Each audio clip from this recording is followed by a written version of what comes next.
What's up, guys? Ian here, coach of your Ladner Lanturn, bringing you guys our Week 3 match, taking on Ange and the Maine Absols in the UPA-D League Season 4. Ange's team consists of the Mega Mawile, Tapu Fini, Z Volcarona, Celebi, Z Terrakion, Donphan, Porygon 2, Garbodor, Alolan Persian, Z Misdreavus, and Salamence. I can't say Misdreavus today, it's just really weird. All 6 of these I was expecting. So all of the things that I didn't predict to come didn't come. Tapu Fini, Andrew was very clearly not worried about Hydreigon with the Terrakion plus the Mega Mawile, and so I'm really not surprised to not see the Tapu Fini. It could have been like a secondary rain check or something like that, but that's probably about all that it would have done. Excuse me, in terms of the overall matchup there. I'm not entirely sure what I'm going to expect to see here, because it looks like there's a lot of setup threats that are coming, and then like defensive Celebi, defensive P2. The Celebi set is obviously not going to be the 4 attack set that I kind of talked about in the team builder, because I was sort of anticipating like an HP Fire, Dazzling Gleam, dual stab set, which clearly isn't coming based on that build. It's very obvious to me that Celebi has to be fairly defensive this week, and P2 is going to have a lot of defensive issues to work around as well. I think I can handle P2 fairly well with dual knockoff users in the Scizor and the Conk, and Conk just kind of switching into it extremely well, especially with Guts just absorbing T-Wave and Toxic, whatever it wants to throw at me. Tri-Attack burns, I don't really care. Only problem would be Tri-Attack freezes. Excuse me. Let me just take some water here. If you haven't seen the team builder, you should check that out. I go fairly in depth with the spreads and whatnot. The Swampert is a very specific EV spread this week. I'm Flyzy, Torn, AV, Conk, Rocks 3 attacks, Pert, Specs, Heliolisk, Rocky Helmet, Amoonguss, and I'm Banded Scizor. So I'm looking, and I had mentioned this in the team builder, there's not really a lot of switch-ins to Flyz on this team. Pretty much none of them, actually, are good switch-ins to Flyz. So I'm just going to lead Torn and blow my Z-move turn 1 against anything that's not P2 or Mawile. But she's going to lead with the Terrakion, so that's fine. I kind of anticipated like a Celebi lead, but Celebi lead expecting a Torn lead doesn't really make any sense. I could have led like Scizor or Heliolisk, which I think would have been alright leads as well. I felt like Scizor potentially brought in the Mawile. Mawile is going to be a gigantic problem for my team, and so is Volcarona. So I didn't really want to lead Scizor against this, but it could have been an alright lead, actually, just to get a U-turn off turn 1 if it was a Celebi lead. And I probably threatened the Terrakion out turn 1 unless it's Babiri.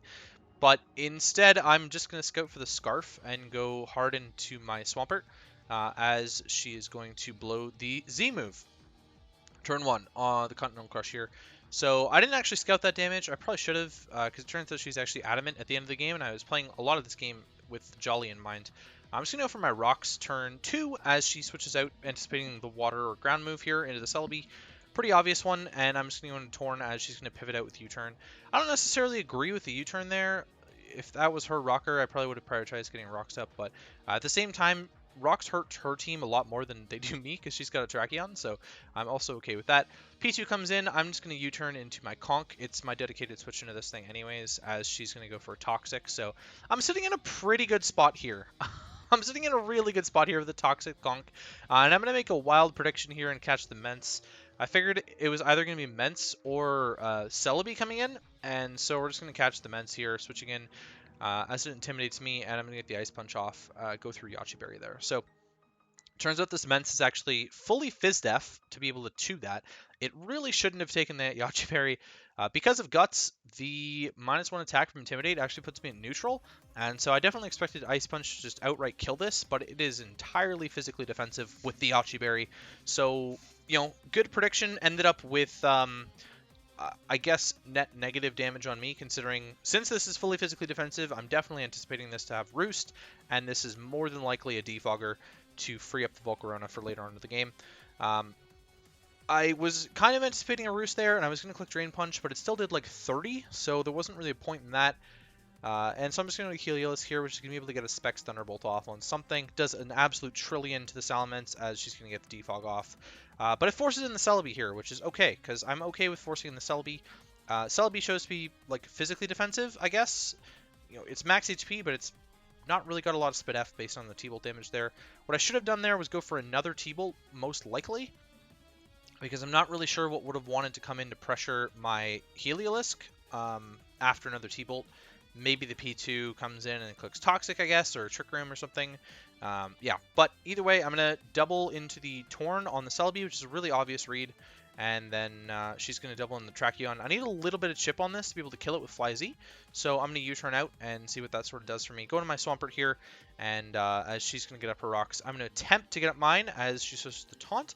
So very different set than what I was expecting. You know, Z Stone Edge, rocks, taunt, and then what I'm anticipating to be close combat, but I'm not entirely sure. Kind of a mono walled by Necrozma set, but also Necrozma can't set up on it. So, I don't know, a little bit of a strange set here. Definitely was not anticipating the taunt. After seeing the rocks, I'm kind of baffled that the Celebi didn't have the rocks as well. Especially knowing her Celebi set post-game, I'm a little bit baffled that it didn't have the rocks for sure. You know, it obviously threatens out the Swampert, but she still had rocks on the set, based on what I saw, I believe. No, she didn't, actually. So, Terrakion rocks make sense. Mawile rocks would have also made sense, but... yeah, essentially my Swampert's shut down now, so that's a wasted turn. And then what I'm going to do instead is I figure I'm going to threaten up this Tracheon, and I'm EV'd to kill this thing based on the HP investment that I'm imagining this Tracheon is going to have, which is going to be even less actually after I see that it's an adamant. After I should have seen that it was an adamant Tracheon based on the earlier damage, but I'm going to make a prediction that she's going to go into the Salamence on an Earthquake. Or like the Celebi on an Earthquake, and I'm going to click Ice Punch as she's going to crit a Stone Edge here. We determined the crit really didn't matter, and that kind of sucks for me, because I could have just gotten rid of this Tracheon instead of giving up my Mega Swampert. Mega Swampert might have been able to come in on Mega Mawile later on in the game. Yeah, but either way, I'm just going to go Torn here and blow my Z. Makes the most sense. Kills off the Tracheon. I can taunt the P2 from recovering the next turn, and we get a fat chunk of damage off on that, but instead it's just going to be able to taunt the Tracheon, and then I'm going to have to choose another sack. So I'm going to U-turn into my Conch Hurricane, so I can be able to kill this this track, and then Stone Edge plus the toxic damage is going to put me in range of a close combat 100% of the time. So that really sucks too, because now I just lost a really good Trick Room response. I was min-speed Conkeldurr with Brave Nature, so I was underspeeding the Mega Mawile and Trick Room, and it was a nice way for me to be able to break through the Porygon 2 pretty much all of the time. Yeah, so that kind of sucks. Kind of puts me in the spot to just bring out the Heliolisk here, though. Specs Heliolisk is really effective against this team. And the P2 is going to come in, trace my Sandveil. So she sees that I'm Sandveil now. That strat was really obviously not an issue because she didn't bring the Z Sandstorm to counter my Rain. She brought the... we'll find out in a sec here that she's going to bring the Trick Room instead. So this time I'm going to make the play and predict the Celebi to stay in or U-turn out or whatever and T-Bolt this. I got a good chunk of damage off on the P2, paralyzed it, and put it in range or whatever. But instead of staying in and hitting the Celebi on a U-turn or whatever, or her like U-turning into Mega Mawile or something, I decided to double into the Amoonguss because it's the slowest thing in the entire game. And so I can basically claim one, or I can get a Toxic off on something. I can't really Toxic the P2, so this is going to be a really bad situation. Because it's paralyzed, it was going to be slower than me and could have clicked Recover, but I get pretty lucky there with the full para. Volcarona comes in. I'm not going to let this set up a sub in my face. I kind of anticipated like a subset. I'm invested... or I ran the HP Rock on this Amoonguss just so that I wouldn't be complete setup fodder behind a sub for the Volcarona. So I'm going to be able to get the Toxic off here on it as she is going to sub, and then I'll click HP Rock here just to be able to break the sub. I don't want to be like caught with my pants down against this Volcarona because it's kind of an offensive threat. I don't really calc anything to do with Volcarona, but I know that Torn is definitely going to be my answer at this point. I'm definitely glad I'm not Dry Skin because I might be able to take one with Heliolisk. And I'm just going to go for the Hurricane here. We're going to be able to pick off the Salamence because we actually hit Hurricane, which is crazy. I think I've actually hit most of my Hurricanes this season. And the Mawile comes in here. So I'm actually sitting in a pretty decent position right now. You know, if I can chip this Mawile, I might just be able to click Hyper Voice through this team right now. Hyper Voice should kill the Celebi, should kill the Volcarona. It'll kill the Mawile when it's low enough. It might kill the Tracheon. Actually, I don't think so because it's weakened. But it'll at the very least put everything in range of Scizor, and it threatens the Celebi from even wanting to come in against me. So as long as I hit the Heat Wave here, I'm going to be in a good spot with the Heliolisk. So I'm going to go for the Heat Wave. I don't really anticipate a Sucker Punch set on the Mawile because it's Trick Room, and of course I'm going to miss. That miss is kind of big. So the para on the P2 obviously mattered a little bit in the sense that she couldn't recover up. And at the time, I didn't have Conkelder, but I still did have knockoff on my Scizor, and I had taunt on the Torn. So I don't really see a situation where P2 was going to sit there walling me. I don't really think that paralysis on the P2 mattered nearly as much as the Heat Wave miss on the Mawile, because I think that the paralysis on the P2 was just sort of her wasting a turn of Trick Room, in my opinion, because I don't think P2 was actually doing anything later on in the game. You know, I had Amoonguss with Toxic. I could have not even gotten the paralysis on the P2. Wouldn't have mattered to me because my Amoonguss had Toxic, 100% accurate Toxic that I could have clicked against the P2 pretty much any time that I was in against it. And it would have made it would have put me in a position where the combination of Heliolisk plus Scizor would have been able to win me this game here. But instead, I'm gonna have to sack the Heliolisk off to get a good Thunderbolt hit off against the Mawile, and yeah, no player off miss either, so I'm not gonna be able to do anything there. I definitely think, you know, she mentioned I had Trick Room on P2, it dying was big. Setting up Trick Room again doesn't really matter to me when I've got Bullet Punch in the back with Scizor, and I've got the Amoonguss. It may have mattered in terms of the Volcarona being able to win the game, especially when I don't have rocks available to me. And we'll see later that it may have impacted the Volcarona sweep potentially. Again, I do think that I don't think that it mattered because she had set up Trick Room with the Celebi instead. And that's sort of just where I'm going to leave it with that. You know, if we can go back and see the Thunderbolt damage against the P2 here with my Heliolisk, I was doing a fairly significant chunk. You know, 37 to 40. That's the same damage that Hyper Voice was going to be doing to it. So I don't really anticipate that the P2 is going to be that big of an issue to deal with. It did only show the Toxic. It clearly had Toxic, Recover, and Trick Room. I'm not sure what the last move was, potentially Ice Beam, which doesn't really dent the Scizor at all, and so then it becomes sort of Scizor fodder. It did show to be physically defensive, but once I get a knockoff against the P2, it's sitting in a much worse position. Granted, all of this could have been avoided, and I wouldn't have been worried about clicking knockoff, except, you know, with the Mawile coming in and whatnot, if the Terrakion had just been dead. The Volcarona is clearly not Z. I have no idea what the item on the Volcarona is, to be honest with you. It might be some sort of boosting berry at 25% or something like that. She might have been trying to like sub down and then get like a Moringa berry or something like that. I don't remember which berry does what besides Slack for the 25%. But yeah, anyways, I'm going to bring in Scizor here. I figure that Bullet Punch puts a lot of pressure on this team. Terrakion can't really come in ever. The Celebi can't really switch in. She kind of just has to sack Mawile here because Volcarona is not going to take 2 either. I figured in hindsight that Ironhead might have been an alright play here, but it turns out the Celebi is actually still going to be faster than me. I'm speed creeping max speed Jolly Mawile with this, just in case that's the spread that she wanted to roll with, but I'm actually still underspeeding a 0-speed Celebi. I don't remember why. It might have been for slow U-turns, or it might have just been because I couldn't. I can't remember. I'm pretty sure I could, but I'm running Jolly with a lot of speed investment, so I might not have been able to hit 237 with Scizor. No, I could have hit 237 with Scizor, so I don't know why I didn't do that. It's kind of strange on my part. I kind of just didn't really identify Celebi as a threat until I had already finished the team, but I'm just going to revenge kill the Mega Mawile here with the Bullet Punch. And then she brings in Celebi really quickly, so I'm not entirely sure what sort of Celebi this is. If it's really physically defensive, then it definitely takes this Bullet Punch. What I'm going to do is potentially a choke, actually, and I'm going to double team the Amoonguss, which was really weird, but she Healing Wishes up the Volcarona, and she's just going to win 2-0 here. You know, I didn't really scout to see if she was Fizz-Def Celebi. I was kind of anticipating like a fire move. I was just going to sack off the Amoonguss and then win with Bullet Punch still, but that was kind of stupid. I should have at least clicked Bullet Punch against the Celebi. The game would have been over either way. I could have potentially crit the Celebi and then won from there. It would have been a roll against the Volcarona, but I could have at least sacked the Amoonguss against the Volcarona and then potentially won with Bullet Punch from there, depending on if she subbed or not. I'm not entirely sure, but I would have at least put myself in a better position had I tried at least for the crit. I don't know. All in all, fairly hacksy game. Again, I'm not entirely sure how much the P2 paralysis mattered.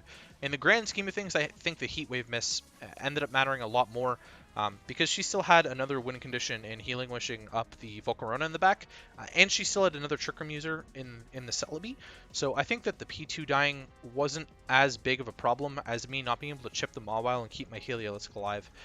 Grand scheme of things, I didn't want to bring the Amoonguss there because it was weak enough that I wasn't going to be able to live a hit from Mawile, because I had to leave it in against the Volcarona. I didn't have a good plan against the Volcarona.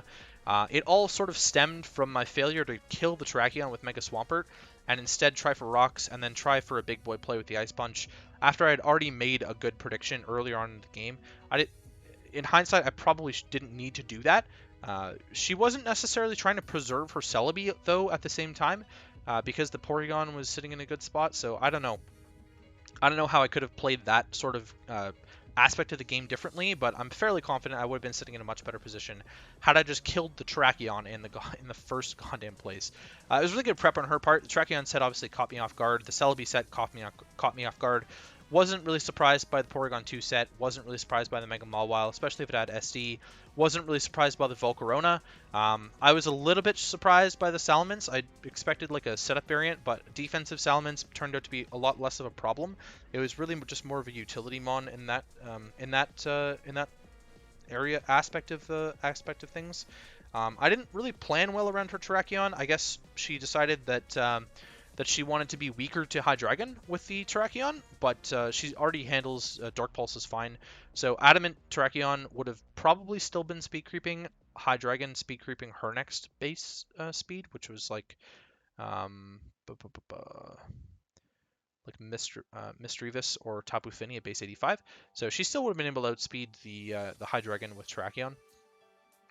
Because I probably would have just gone for the speed tie if I'd brought Hydreigon with something like a Tapu Fini, and I would have just gone for the speed tie, run modest max speed or something like that, and the Terrakion still would have been able to speed me with Adamant. So it was good prep on her part, just a poor usage of speed tiers on my side. That's kind of what happens with weather and just how I built this team. Overall, a pretty close game. We're going to move to 1-2 -1, which isn't horrible, but it's not great in the grand scheme of things, given the divisional matchup we've got coming up next week. We take on my good pal Scrappy 10 and the Texas Rain Dance. I've played Scrappy once before. It was super AIDS. He likes to build really like bulky, balanced teams. Kind of the opposite of Ange, in my opinion. Ange sort of has some fun stuff or more effective sets up her sleeve, but Scrappy tends to build really basic, really like Smogon-esque builds. So that's something to keep in mind in terms of my prep and whatnot. He's got threats like Landorus-Therian and Mega Medicham and whatnot, but a lot of these are fairly basic Pokemon that are going to do like one thing and one thing decently well. Something like Tangrowth, it's going to pivot in, it's going to run 4 attacks AV. I'm not really anticipating like a physically defensive Tangrowth all that much because I think it still handles Swampert even without it, but something like a Aromatisse on his team is just going to be like Wish Protect, Moonblast, Toxic, something like that. Mons of that nature, Scarf Lando, Rock Polish Z-Move Lando, those are kind of the sets that he's going to run. He's not going to run anything completely out of the ordinary. The matchup isn't completely out of the realm of existence for us to win. If we're 1-3, we're looking at probably not making playoffs this season. It is only a 10-week season, and 1-3 is something where I could come back from it if I win like the last 6 games. But the competition level in this league is so high that I don't know if I'll be able to come back from that sort of deficit. Given the realm of the teams that I have to play later on in the season, I should have picked up wins in weeks 1 and 3 if I wanted to be able to compete for a playoff spot at that point. So we're going to be looking to go 2-2. If we can't, then oh well. I'll probably give up a little bit more on how the season's going to go, given the relative strength of my week 5, 6, and 7 opponents. I'm definitely looking to probably be going 1-6 at that point. So, yeah, that's going to be for me for this one. I will see you guys next week for a battle against Scrappy and the Texas Rain Dance.